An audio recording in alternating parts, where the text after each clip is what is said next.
شاز ہی نے تمہارے سسرال والوں کی گلی میں امن کیا ہے، ورنہ پولیس آئے دن پریشان کرتی تھی اور عبدالتواب نے بھی کم نہیں کرنی تھی۔ یہ تو کوہ نور نے اسے سنبھال لیا۔ کوہ نور، اس کا نام سنتے اسے غصہ آیا۔ اس کا تو نام ہی نہ لے داجی، سلیمان نے جھٹ سے کہا۔ باجو بری نہیں ہے اس کے ساتھ، وہ غصے سے چلائی۔ بس! سلیمان نے جذباتی ہو کر بخت روا کو دیکھا تو انہوں نے پلکیں جھپک کر اطمینان رکھنے کا اشارہ کیا۔ وہ دوست نہیں، آستین کا سانپ ہے، سانپ جس نے میری عزت مجھ سے چھین لی، میرا تماشا بنا دیا، اپنے مقصد کے حصول کے لیے میری عاقب سے منگنی تڑوا دی اور پیچھے سے سب کو اپنا گرویدہ کر لیا۔ اللہ کرے وہ کبھی خوشیاں نہ دیکھ سکے۔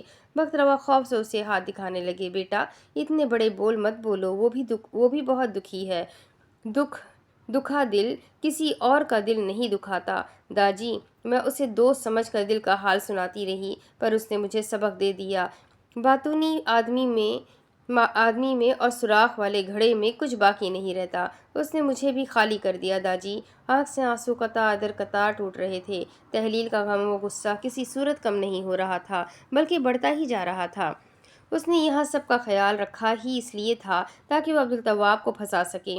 بیٹا، ایسے اوچھے بول نہیں بولتے۔ مگر وہ تڑپ تڑپ کر رونے لگی۔ میں نے تو ہر چیز پر قناعت کر لی تھی، لیکن رجب مجھے چھوڑ کر چلا گیا۔ اس نے سر جھٹکتے تڑپتے ہوئے سسکی لی۔ سلیمان کراہت سے اس کا سرخ آنسوؤں سے مرطوب چہرہ دیکھ رہا تھا۔ ہاجرہ، عبدالتواب اور تحلیل، تینوں کا محبت میں انجام دیکھ کر اس نے ٹھان لی تھی، میں کبھی شادی نہیں کروں گا، میں کبھی محبت نہیں کروں گا۔ ساری زیادتیاں میرے نصیب میں ہی کیوں لکھی گئی ہے داجی؟ میں نے ایسے کون سے گناہ کر دیے ہیں؟ سب کو ہاجرہ اچھی لگتی ہے، کسی کو میں کیوں اچھی نہیں لگتی؟ میں بے وقوف ہوں اس لیے؟ مجھے دنیا کی سمجھ نہیں؟ کیا کم عقل لوگ انسان نہیں ہوتے؟ کیا ان کی وقت نہیں ہوتی؟ بخت روا اس کا سر تھام کر ہلانے لگے۔ میری بھولی لالی، اس کی بھیگی پلکیں اٹھی، آنسو تھمے۔ جس کے پاس عقل اور ہنر نہ ہو، اس کی نیکیاں اور اس کا اخلاق اسے بچاتا ہے، دنیا میں بھی اور آخرت میں بھی۔ تمہیں گلہ ہے تمہارے ساتھ زیادتیاں کیوں ہوئی؟ زیادتیوں میں کیا حکمت عملی ہے؟ زیادتی تو نواسہ رسول کے ساتھ بھی ہوئی، وہ شہید ہو گئے، اب بتاؤ کیا حکمت ہے اس میں؟ وہ شہید ہو گئے پر ان کا نام آج بھی ہے۔ وہ راست بازی کے لیے لڑے، تم بھی سچائی اور حق کے لیے لڑو، اپنی اخلاقیت کو برقرار رکھو، اللہ تمہاری زیادتیوں کو آنے والوں کے لیے مثالی کہانی بنا دے گا۔ ہاجرہ، شاز اس بددیانت نظام سے لڑ رہے ہیں، اور تم اور رجب اس دوغلے معاشرے کی من گھڑت ممانعت سے، تم دونوں میں کوئی زیر نہیں، کوئی ہیچ نہیں۔ سلیمان نے لب کھولے۔ اس سے مجھے ایک مثال یاد آ رہی ہے۔ بخت روا اسے دیکھتے مسکرا کر بولے۔ بولو۔ تحلیل مسلسل رونے کے سبب تھکان سے اسے دیکھ رہی تھی۔ اس نے ایک گہری سانس لی۔ انسانوں کے معیار کے درجے نہیں ہوتے، نہ ان کے چناؤ ہوتے ہیں، چناؤ عہدوں کے ہوتے ہیں۔ انسان استحالی ہوتے ہیں، پرچوں کے ان سوالات کی طرح جن کے نمبر برابر ہوتے ہیں۔ انسان بھی ایسا ہے، یہ چنا نہیں جاتا، یہ استحالی ہوتا ہے۔ بخت روا حیرت زدہ بیٹھے اسے دیکھ رہے تھے۔ شکریہ سلیمان، تحلیل نے اسے ساتھ لگایا، تب کی اب وہ مسکرائی تھی۔ کسی نے اسے حرام کا کہا، کسی نے ناجائز داشتہ کی اولاد، لیکن میں کہتی ہوں وہ سلیمان تھا، وہ صرف سلیمان تھا، شر کے پہلوؤں سے امن تلاش لانے والا سلیمان، یعنی امن کا بندہ۔ اس نے اپنے نام کا اثر لیا تھا۔ سلیمان علیہ السلام وہ تھے جو اپنے فیصلوں سے امن کیا کرتے تھے۔ سلیمان وہ تھے جنہوں نے کم عمری میں داؤد علیہ السلام کی عدالت میں حق فیصلہ سنا کر انہیں بڑی آزمائش سے نکال دیا تھا۔ سلیمان وہ تھے جو سلیمان الحکیم کے نام سے جانے جاتے ہیں۔ نام شخصیات پر اثر کرتے ہیں، یہ بڑی گہرائی سے اثر کرتے ہیں۔ راولپنڈی میں گہری سرد رات چھائی تھی۔ اسلامی جماعت کی تشکیل کے افراد مسجد میں سو رہے تھے۔ رجب سفید مسجد میں ایک کونے میں بازو سر کے پیچھے لیے لیٹا تھا۔ مدھم بتیوں کی روشنی میں اس نے آنکھیں گھما کر دیکھا۔ اس تشکیل میں پاکستان کی نامور ہستیاں بھی شامل تھیں جنہیں وہ کبھی اسکرین پر دیکھتا تھا۔ ان میں آتی مثبت تبدیلی دیکھ کر اسے گمان ہوتا تھا کہ مستقبل میں دین کی خدمت وسیع پیمانے پر سر انجام دینے والے تھے۔ اس نے اب دائیں جانب بیٹھے نوجوان کو دیکھا۔ وہ اسی کا ہم عمر تھا، چمکتے چہرے پر داڑھی، وہ تسبیح نکال رہا تھا۔ اسے یاد تھا جب وہ پہلے دن وہاں آیا تھا، تب وہ بہت رو رہا تھا۔ وہ ساری رات سکتے کی کیفیت میں رہا تھا۔ تشکیل کے لوگوں نے اس کی مرہم پٹی کی تھی، اسے کھانا کھلایا تھا۔ میرے بھائی، تمہارے ساتھ کیا تکلیف ہوئی ہے؟ ہر کوئی اس سے پوچھ رہا تھا، مگر آنکھ سے آنسو ٹوٹتے جا رہے تھے۔ میری اماں فوت ہو گئی ہے۔ وہ انہیں بتانے کی کوشش کرتا مگر جملہ مکمل نہیں ہو پاتا۔ اس کے ساتھ بیٹھے ہوئے نوجوان نے تصویر رکھی اور اب اس کی جانب متوجہ ہوا۔ کیسے ہیں اب آپ؟ وہ پرسکون تھا۔ میں ٹھیک ہوں، مسکرا کر تشکر سے بولا۔ الحمدللہ۔ رجب کی پلکیں جھک گئی۔ میں اس وقت اشتہاری ہوں، مجھے پھنسایا گیا ہے اور مجھے پھنسانے والا تحلیل کا خاندان ہے، پر اس میں اس کا کوئی قصور نہیں۔ تحلیل اس نے اسے دیکھا، حلم آنکھوں سے وہ اسے ہی دیکھ رہا تھا۔ میری بیوی ہے، وہ بہت معصوم ہے، وہ مجھے بھولا پہلوان کہتی ہے، پر بھولا میں نہیں، بھولی وہ ہے جو کسی کی بھی باتوں میں آ جاتی ہے۔ ہماری شادی جن حالات میں ہوئی وہ انچاہے تھے، پر جو اس نے میرے لیے کیا، مجھے اس سے کوئی شکایت نہیں، دکھ اور گلہ صرف اس چیز کا ہے میں اسے بتا ہی نہیں سکا مجھے اس سے کتنی محبت ہے۔ اور وہ چلی گئی۔ پتہ نہیں میرے ساتھ اتنی ساری زیادتیاں کیوں ہو رہی ہے۔ میں نے کسی کا کیا بگاڑا ہے؟ میں نے کبھی حرام نہیں کھایا، کبھی کسی کا دل نہیں دکھایا، کبھی کسی سے بدتمیزی نہیں کی، کبھی کسی کو اپنے ہاتھ سے تکلیف نہیں پہنچائی۔ جنہوں نے مجھے اذیت پہنچائی میں نے انہیں بھی معاف کر دیا، میں نے ان کی بھی پردہ پوشی کی، تو پھر میرے ساتھ اتنی زیادتیاں کیوں ہو رہی ہے؟ کیا مجھ جیسے انسان کے ساتھ اس دنیا میں ایسا ہوتا ہے؟ وہ سانس لینے کے لیے رکا۔ Some rise by sin and some by virtual fall۔ وہ تعصب سے مسکرایا۔ یہ جملہ مجھ جیسوں کے لیے بنا ہے، نہیں میرے بھائی، اس نوجوان نے کہا تھا۔ اگر آپ اللہ کے بندے کے عیب کا پردہ رکھو گے تو اللہ آپ کے عیب کا پردہ رکھے گا، اس دنیا میں بھی اور آخرت میں بھی۔ اللہ تعالیٰ انسان کو اندھیرے میں ڈالتے ہیں تاکہ زندگی کی رنگینیوں کی روشنی میں جو اللہ کا نور ہم پر نہیں کھلتا وہ اندھیروں میں کھل سکے۔ یہ آزمائشیں ہمیں تاریکیوں میں ڈال کر ہم پر بصیرت کا پردہ کھولتی ہے۔ میرے بھائی، آپ جیسے ہو ویسے ہی رہو۔ جو حق پر ہوتا ہے اس کی فوری فتح نہیں ہوتی۔ اللہ حق پر رہنے والوں کو مشکلات سے آزماتا ہے کہ آپ صرف زبان سے دعویٰ کرتے ہیں یا حق پر پورے بھی اترتے ہیں۔ بعض دفعہ نیک کام کرنے پر اللہ آپ کو مصیبت سے نہیں نکالتا بلکہ اس کام میں مزید دھسا دیتا ہے، اور وہ دھسانا اسے اس کی وقت اور استطاعت سمجھا دیتا ہے۔ کبھی کبھی غم اس قدر انسانی ذہن پر حاوی ہو جاتے ہیں کہ بہترین مقرر کا واز بھی دل تک پہنچ نہیں پاتا۔ وہ آنکھیں موند کر بے حد تکلیف کے عالم میں کہنے لگا، میں اچھائی کر کر کے بہت تھک چکا ہوں، میں اب صرف اپنے لیے جینا چاہتا ہوں، میں اب سچا انسان نہیں بننا چاہتا، میں فرشتہ نہیں بننا چاہتا، میں بس اپنے لیے جینا چاہتا ہوں۔ کیا مطلبی ہونا گناہ ہے؟ اپنے لیے سوچنا گناہ ہے؟ اس نے اس نوجوان سے دلیل لینا چاہی۔ وہ چند لمحوں کے لیے خاموش ہو گیا، پھر اس کی آنکھیں چمکی۔ رجب انہیں پڑھنے کی کوشش کر رہا تھا۔ وہ کہنے لگا، جو گناہ مسلسل اور کثرت سے ہونے لگ جائے تو پھر آئندہ نسلیں اس سے گناہ تصور کرنا چھوڑ دیتی ہے۔ اندر قدموں کی آہٹ ہوئی۔ اس نے سر اٹھا کر دیکھا۔ تشکیل کی انتظامیہ سے آدمی تھا، رجب صلاح الدین۔ اس نوجوان نے اسے دیکھا۔ وہ اٹھنے لگا۔ جی، آپ کو کوئی سردار کا بندہ لینے آیا ہے۔ رجب کے ماتھے پر بل پڑے۔ شاز بھائی مجھ تک پہنچ گئے؟ اس نے آگے بڑھتے اس کی جانب ایک پرچی بڑھائی۔ اس نے ناسمجھی سے اسے دیکھتے اس سے لیا۔ وہ نوجوان خاموشی سے اسے دیکھ رہا تھا۔ رجب نے تیزی سے پرچی کھولی اور پڑھنے لگا۔ اغوا کار تو بن چکے ہو، لیکن اگر زنا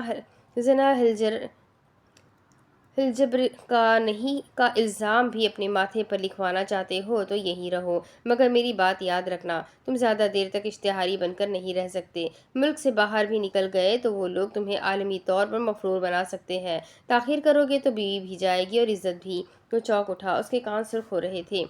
اس سے پہلے پرچہ کٹے واپس آ جاؤ۔ شاز تمہارا دشمن نہیں، لیکن وہ اپنے سالے کا ہی ساتھ دے گا۔ میں تمہارے ساتھ ہوں، واپس آ جاؤ سردار۔